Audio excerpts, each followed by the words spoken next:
داژنامەی حیزبە کوردستانیەکان لەسەر ئاستی پارێزگای هەولێر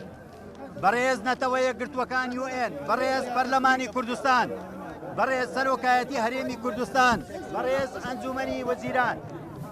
دیسانەوە لەبەر چاوی وڵەتی دووبارە کورد دەبێتەوە قوربانی لە بێدەنگبوونی وڵاتان و هاوپەیمانەکانی کە لە ئێستادا دۆخەکە بە ئەم هێرشەش خزمەت بە تیرۆستان و تونڕەوان دەکات و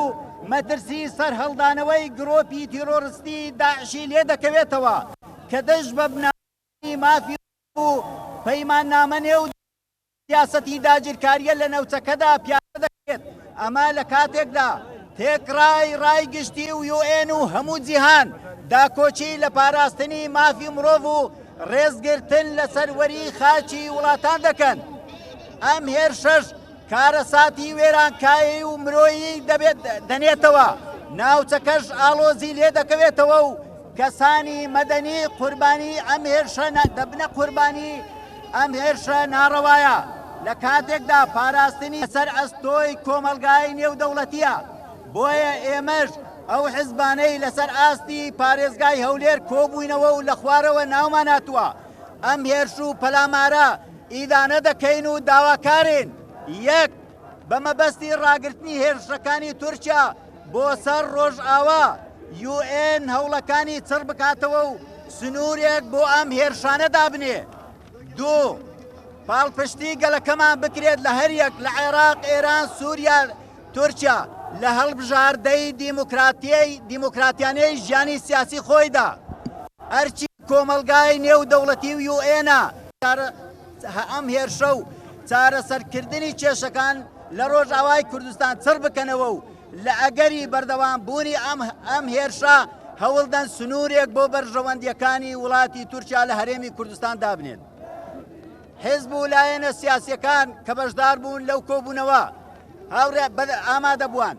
بە داوای لێبوونەوە لەوانەی بە خەلەل فەنی بە هۆکارێک ئامادە نەبوون هەندێکیش ئاگادارکرام و کە نهاتن. سوپاسی هەموو لایەکیان دەکەین. ناوی حیزبەکان پارتی دیموکراتی کوردستان، یەکێتی نیشتیمانی کوردستان، بزوتنەوەی گۆڕان، یەکگرتووی ئیسلامی کوردستان، هاوپەیمانی نیشتیمانی، حیزبی سۆشیالیست دیموکراتی کوردستان، حیزبی زەحمەتکێشانی کوردستان، بزوتنەوەی دیموکراتی گەلی کوردستان، یەکێتی نەتەوەیی دیموکراتی کوردستان، پارتی کرێکاران و ڕەزدەرانی کوردستان، حیزبی بەیتن نەهرێن، کۆمەڵی ئیسلامی کوردستان، حزبی شوعی کوردستان، ڕێکخراوی کلد و ئاشووری حزبی شوعی کوردستان و زۆر سپاس بۆ هەموو لایەکان ji bona hemû layên siyasî li Başûrê Kurdistanê ji bo ev helwesan niştîmanî Kurdberwerî em spas dikin. Ev helwesên bi vî rengî moralê şervanên YPG û YPJ û Hêzên Sûriya Demokrat her birz dikin. Ji bona warê ji xelkê Başûrê Kurdistan her çalakiye bi vî rengî tê xwestin ji bo piştevaniya bidin wan şervana ew şervanê me ê emro roja çarayê li beramberî hêza duyemîn di NATO şer dike hêza şeşemîn di dinyayê şer dike. Hemû dinyayê matmayê mayê bu hêzeke bi vî rengî bi hejmarekî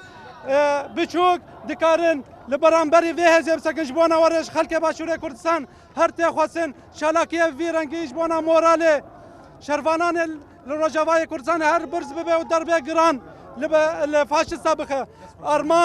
Armanca dewleta Tirka û qirkirina habûna gelê Kurd îstatoya gol Rojavayê Kurdistan hatiye damizrandin têk biçe bara xelkê Başûrê Kurdistan vê bizanibe îro Rojavayê Kurdistan bergerî ji bona hersî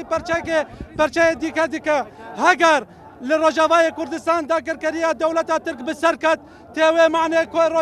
hersî perçekê dîke ew ê dibin qirkirinekê dîke derbe ji bona warê ev helwesê bi vî rengî em daxwazê me ew ji van partiyê siyasî got bikaribin zext li hikûmeta Herêmê Kurdistan bike dergehê sêmalka bara her vekirî be. برا هر فكري بدهان كنجي باشوره كردستان دخوازي بر بقاضي شرط بچن اف هلوسن نشتماني الى روجاوای كردستان هاتي دامزراندن برا حكومت هرم كردستان لبيشان فان هلوسن سكن تنه اف هلوسن نشتماني دكار كردستان اجدا كرا رزگار بك وسپاس بونا حمول لاين سياسي دغو دكار به ويتشته بده مشاندن وسپاس بونا حمو كسان وبجدارن مسعود حسون ونره باكو رجلات سوري لباشوره كردستان هاوي دارم جي حكومات كردستان غو يرمتي اجبونا خلق با روجاوای كردستان بكو وسپاس بونا حمولاين كردستان